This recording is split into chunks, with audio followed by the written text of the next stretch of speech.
الحمد لله نحمده ونستعينه ونستغفره ونؤمن به ونتوكل عليه ونعوذ بالله من شرور أنفسنا ومن سيئات أعمالنا من يهده الله فلا مضل له ومن يضلله فلا هادي له ونشهد أن لا إله إلا الله وحده لا شريك له ونشهد أن سيدنا وسندنا وحبيبنا ومولانا محمدا عبده ورسوله أرسله إلى الناس بشيرا ونذيرا وداعيا إلى الله بإذنه وسراجا منيرا أما بعد فأعوذ بالله من الشيطان الرجيم بسم الله الرحمن الرحيم واتقوا يوما ترجعون فيه إلى الله ثم توفى كل نفس ما كسبت وهم لا يظلمون صدق الله مولانا العظيم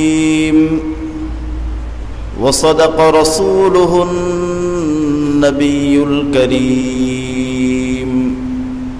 ونحن على ذلك لمن الشاهدين والشاكرين والحمد لله رب العالمين اللهم صل على محمد وعلى آل محمد كما صليت على إبراهيم وعلى آل إبراهيم إنك حميد مجيد اللهم بارك على محمد وعلى آل محمد كما باركت على إبراهيم وعلى آل إبراهيم إنك حميد مجيد نستعين بالله ونتوكل عليه حسبنا الله ونعم الوكيل نعم المولى ونعم النصير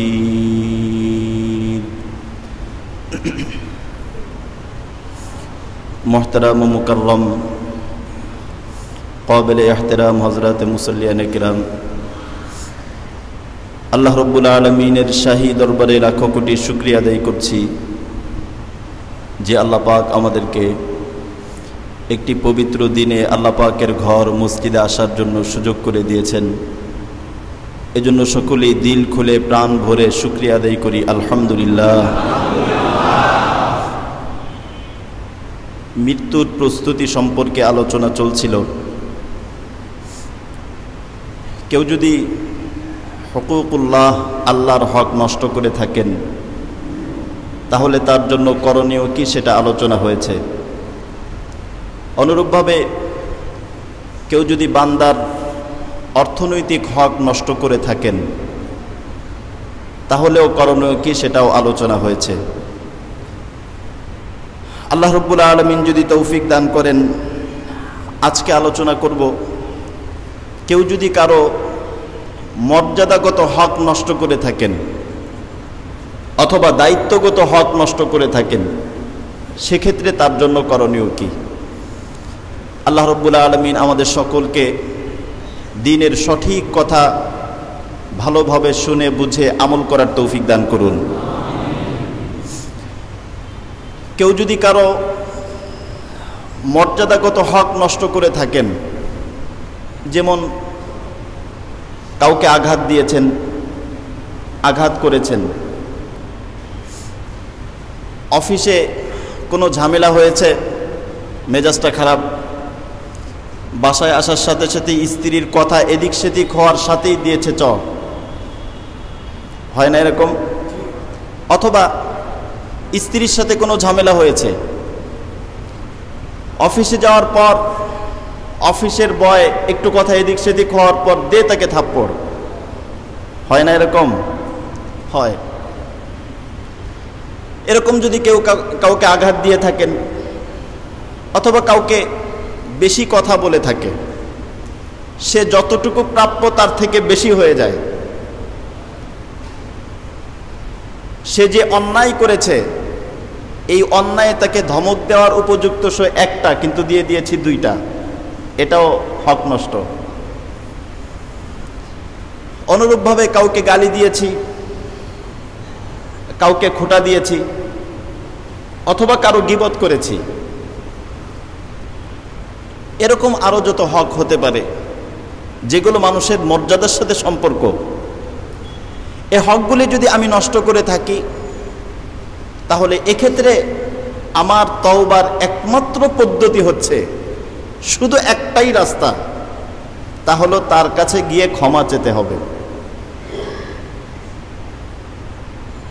আমি তাকে বলবো যে ভাই আমি তো অন্যায় করেছিলাম, তখন বুঝি নাই।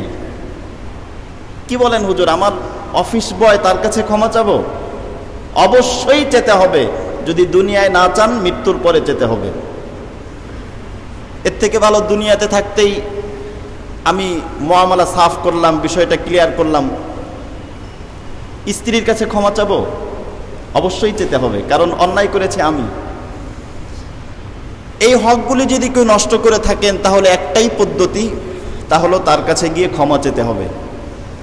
তিনি যদি ক্ষমা করে দেন ভালো, তবে তিনি যদি ক্ষমা না করেন তাহলে তাকে বলতে হবে যে ভাই যে কোনো বিনিময় হোক, প্রয়োজনে তুমি আমাকে উল্টা আঘাত দাও, প্রয়োজনে তুমি আমার থেকে প্রতিশোধ গ্রহণ করো, যে কোনো বিনিময় হোক আমি তোমার কাছ থেকে ক্ষমা নিতে চাই। এরপরেও যদি সে ক্ষমা না করে, কেউ দিল থেকে অনুতপ্ত হচ্ছে, এরপরে তার কাছে গিয়ে ক্ষমা চাচ্ছে, এরপরেও যদি সে বলে আমি ক্ষমা করব না, আল্লাহ রাব্বুল আলামিন বলেন তোর ক্ষমার দরকার নাই, আমি ক্ষমা করে দিলাম। কারণ সে তো অনুতপ্ত হচ্ছে, আর কি করবে সে? ভুল হয়ে গিয়েছে, ভুল তো হয় মানুষের। এরপর অনুতপ্ত হয়ে ক্ষমা চাওয়ার পরেও যদি ক্ষমা না করে, আপনি দায়িত্ব মুক্ত, আপনার কোনো টেনশন নাই, কারণ আল্লাহ আপনাকে ক্ষমা করে দিয়েছেন। এটা হলো কারো মর্যাদাগত হক যদি কেউ নষ্ট করে থাকেন।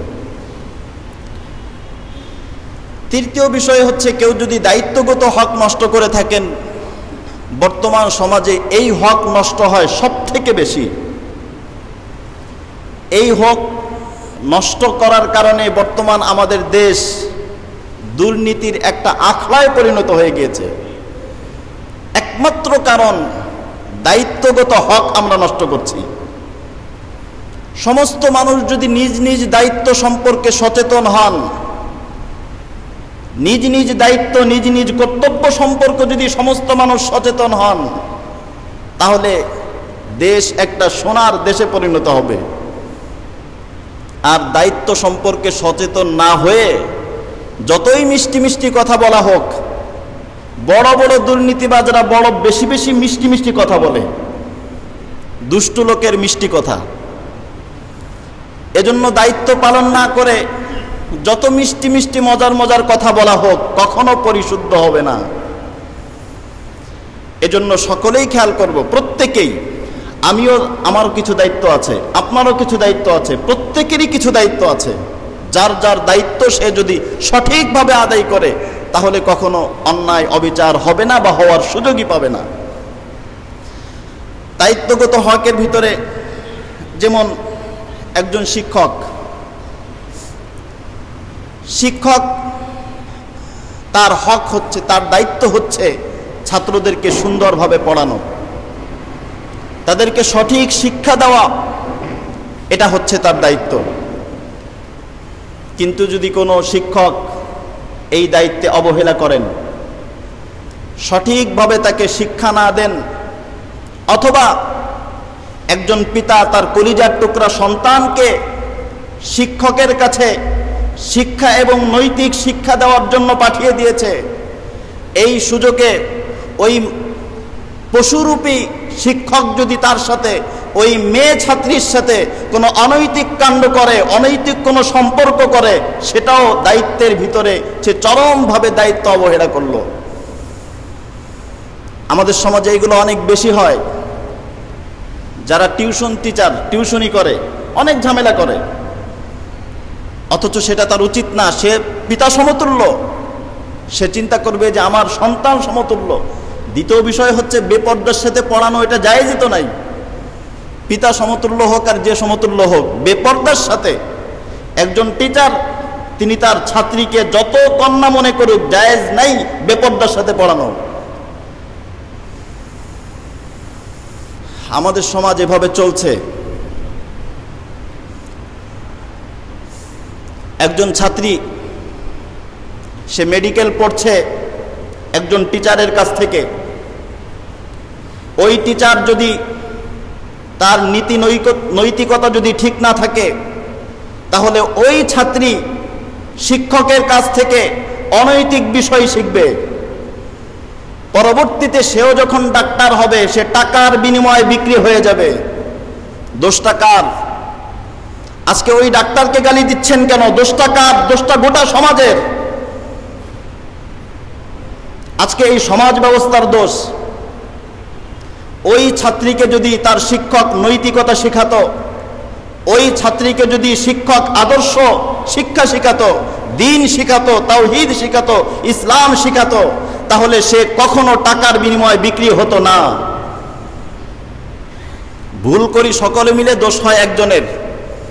গোটা সমাজ আজকে এই নোংরা পদ্ধতিতে কলুষিত হয়ে গিয়েছে। এজন্য আমরা স্পষ্ট করে বলি, আপনার সন্তানকে শিক্ষা দেওয়ার আগে নৈতিকতা, তার আখলাক চরিত্র ঠিক থাকবে কিনা এটা দেখে নেবেন। যদি আখলাক চরিত্র, তার যদি চরিত্র নষ্ট হয়ে যায়, দরকার নাই এরকম শিক্ষার, এরকম ডাক্তারের দরকার নাই, এরকম প্রফেসরের দরকার নাই, এরকম বড় অফিসারের দরকার নাই, যাদের চরিত্র খারাপ। একদম আদর্শবান সৎ চরিত্রের রিকশাওয়ালাও অনেক ভালো এ ধরনের কলুষিত চরিত্রের অফিসার থেকে। কারণ রিকশাওয়ালার হাতে হাজার হাজার মানুষ, রিকশাওয়ালা হাজার হাজার মানুষের প্রাণ নিয়ে, জান নিয়ে ছিনিমিনি খেলে না, মানুষরূপী হাইওয়ান জানোয়াররা যেটা করে। দায়িত্বগত হক যদি কেউ নষ্ট করে থাকে, তাহলে যার হক নষ্ট করেছে তার কাছ থেকে ক্ষমা নিতে হবে, অন্যথায় ক্ষমা হবে না। একজন ডাক্তার সাহেব, তার দায়িত্ব হচ্ছে তার কাছে রোগী যখন আসে, বড় আশা নিয়ে আসে, যারা রোগ ব্যাধিতে জর্জরিত হয়ে যান, তারা সহায় সম্পত্তি সব বিলিয়ে দিয়ে হলেও একটা সুন্দর সুস্থ জীবন চান, এজন্য ডাক্তার সাহেবের কাছে যান। ডাক্তার সাহেবের কর্তব্য হচ্ছে সঠিকভাবে চিকিৎসা করা। যদি তিনি রোগ সম্পর্কে সচেতন না হন, অভিজ্ঞ না হন, ডাক্তার সাহেবের নৈতিক দায়িত্ব হচ্ছে রোগীকে স্পষ্ট করে বলে দেওয়া, আমি এই বিষয়ের ডাক্তার নই, আপনি অন্য ডাক্তারের কাছে যান। শতকরা একজন ডাক্তারও পাওয়া যাবে না যিনি কি স্পষ্ট করে কথা বলবে যে আমি এটা পারি না। এক ডাক্তার সাহেবের কাছে রোগী গিয়েছে, জ্বরের রোগী, বলছে যে আপনি এক কাজ করবেন, প্রতিদিন গোসল করে ফ্যান চালাই দিয়ে 10 মিনিট 20 মিনিট ওই ফ্যানের নিচে থাকবেন। বলে যে ডাক্তার সাহেব বলেন কি, আমি জ্বরের রোগী, গোসল করে ফ্যান চালাই দিয়ে এরপরে ফ্যানের নিচে 10-20 মিনিট থাকলে তো আমার নিউমোনিয়া হয়ে যাবে। হ্যাঁ, আমি তো এটাই চাচ্ছি, কারণ আমি নিউমোনিয়ার ডাক্তার, আমি চাচ্ছি নিউমোনিয়া হোক, আমি ওর ডাক্তার, এরপরে আমার কাছে আসবেন, আমি ট্রিটমেন্ট করব। এটা হচ্ছে বর্তমান চিকিৎসা ব্যবস্থার একটা বাস্তব চিত্র। সুতরাং ডাক্তার সাহেব আপনাদেরকে বলি, এখানে কোনো ডাক্তারের সাথে আমার পরিচয় নাই। যদি পরিচয় থাকতো আন্তরিকতার সাথে কিছু কথা বলতাম, খুবই আন্তরিকতা নিয়ে, বুকে ব্যথা নিয়ে কিছু কথা বলতাম। আমরা আলহামদুলিল্লাহ দ্বীনি লাইনে পড়াশোনা করেছি। আমরা একজন ডাক্তার সাহেবের কাছে গিয়ে বসে থাকি, তিনি যা বলেন সেভাবেই আমরা চলি। অনুরূপভাবে ডাক্তার সাহেব, আপনারও একজন রুহানি ডাক্তারের প্রয়োজন। আপনি জাগতিক বিদ্যায় ডাক্তার হয়েছেন ঠিক, কিন্তু চারিত্রিক বিদ্যায় ডাক্তার হন নাই। আপনারও একজন রুহানি ডাক্তারের প্রয়োজন। আমরা যেরকম আপনার সামনে বসে আপনি যেভাবে বলেন সেভাবে করি, আপনিও কোনো এক আল্লাহওয়ালার কাছে যান, অবশ্যই যান। তার কাছে গিয়ে যিনি নিজের চরিত্রকে সংশোধন করেন, দেখবেন আপনি আদর্শ ডাক্তারে পরিণত হয়ে যাবেন। অন্যথায় আপনার দ্বারা ক্ষতি হবে। দুনিয়ার লোভ লালসা, টাকা পয়সার লালসা আপনাকে দুনিয়ার মধ্যেও বেইজ্জত করবে, মৃত্যুর পরে তো জাহান্নামের আগুন অপেক্ষা করছে। ডাক্তার সাহেবের কাছে রোগী গিয়েছে, ডাক্তার সাহেব যদি অনভিজ্ঞ হওয়ার পরেও চিকিৎসা করেন, সেটা হক নষ্ট হবে। সিজার দরকার নাই, টাকার লোভে সিজার করাইতে দিল। টেস্টের দরকার নাই, টাকার লোভে টেস্ট করানোর জন্য বলেছে। ঔষধ ভিন্ন কোম্পানিরটা দিয়েছে, অথচ জানে যে ওর থেকে এই কোম্পানি ভালো, কারণ ওই কোম্পানির সাথে তার কমিশনের চুক্তি আছে। এমনটা যদি করে থাকে, ওই ডাক্তার যত দিনদার হোক, যত পরহেজগার হোক, এই রোগীর হক নষ্ট করার কারণে ওই ডাক্তারের ক্ষমা হবে না, কশ্চিনকালেও ক্ষমা হবে না, যতক্ষণ না পর্যন্ত এই প্রত্যেক রোগীর থেকে হাতে কলমে মাফ না নেন। কত রোগী দেখেছেন। আপনি আপনার সন্তানকে ডাক্তার বানাবেন, জিজ্ঞেস করলে কি হবে, আপনার সন্তান ডাক্তার হবে। ভালো কথা, এরকম ডাক্তার, যেই ডাক্তারকে মারার জন্য মানুষ, সারা বাংলাদেশের 16 কোটি মানুষ তাকে মারার জন্য অপেক্ষা করছে, এরকম ডাক্তার। এরকম চরিত্রহীন ডাক্তার দিয়ে কি হবে? দরকার নাই। এই লোকটা যদি ডাক্তার না হয়ে সে যদি রিকশাওয়ালাও হইতো, জনগণের খেদমত করতে পারত। এজন্য এ ধরনের হক যদি কেউ নষ্ট করে থাকে, তাহলে আপনার কর্তব্য হচ্ছে আপনি ফিরে আসুন, এই অবৈধ রাস্তা থেকে আপনি ফিরে আসুন এবং তাদের কাছে ক্ষমা চান। অনুরূপভাবে কেউ যদি বিচারক হন, বিচারকের কর্তব্য হচ্ছে, আল্লাহ রব্বুল আলামিন তাকে বিচারের আসনে বসিয়েছেন, বিচারকের মসনদে বসিয়েছেন। তার কর্তব্য হচ্ছে সঠিক ফয়সালা দেওয়া। তিনি যদি কোনো ভয়ে অথবা লোভে ফয়সালা ভিন্ন করে দেন, মনে রাখবেন আপনারও বিচার হবে। হয়তো এ দুনিয়াতেও হতে পারে, আপনারও বিচার হবে। রব্বুল আলামিনের বিচার থেকে কেউ খালি না, আপনাকেও একদিন বিচারের কাঠগড়ায় দাঁড়াতে হবে। কাজেই আপনার নৈতিক দায়িত্ব হচ্ছে আপনি হক এবং সত্য ফয়সালা করবেন। অনুরূপভাবে ইন্টারভিউ বোর্ডের সদস্যবৃন্দ, আপনাদেরকে ডাকা হয়েছে যোগ্য কোনো প্রার্থীকে নির্বাচন করার জন্য। চাকরি নিয়োগ হবে, সেখানে 10 জনকে নেওয়া হবে। ইন্টারভিউ দিয়েছে 100 জন অথবা 1000 জন। আপনি একজন ইন্টারভিউ বোর্ডের সম্মানিত সদস্য।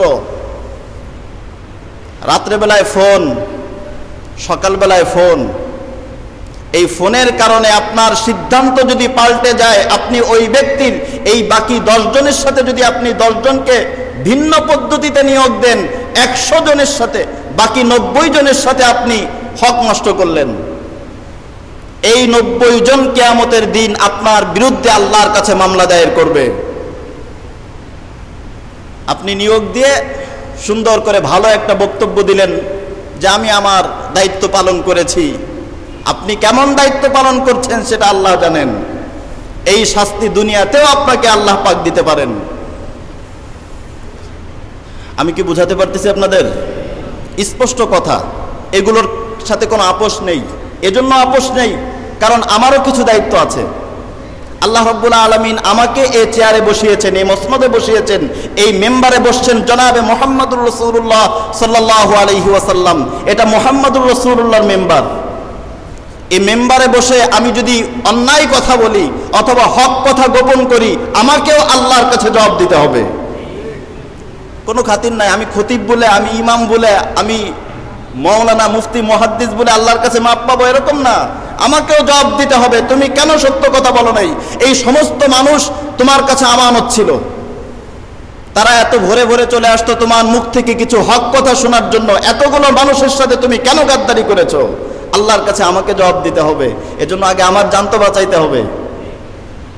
সকলে মিলে আসুন আমরা চেষ্টা করি, সকলে আমরা চেষ্টা করি। ইনশাআল্লাহ আমরা যদি চেষ্টা করি আমরা সোনার মানুষে পরিণত হয়ে যাব ইনশাআল্লাহ। অনুরূপভাবে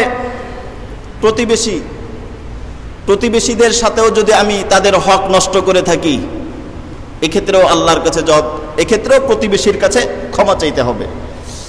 অনুরূপভাবে কারো যদি একাধিক স্ত্রী থাকে,